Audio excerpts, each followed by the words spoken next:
Well, I mean, obviously, for most of our generation, the millennials, there has been huge, dramatic shifts in technological advancement.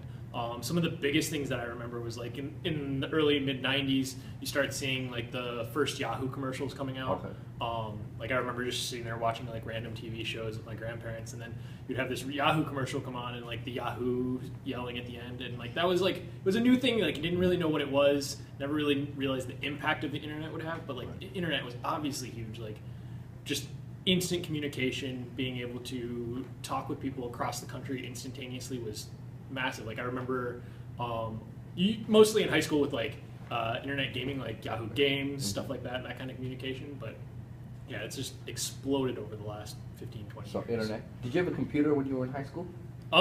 We had a computer. My first computer that I remember, we had Windows 95. Okay.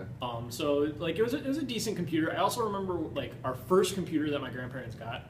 So I grew up with my grandparents. So a little bit of a different background. Like they're a little bit older, a little bit more conservative, a little bit slower on the technology side, especially growing up in a rural area.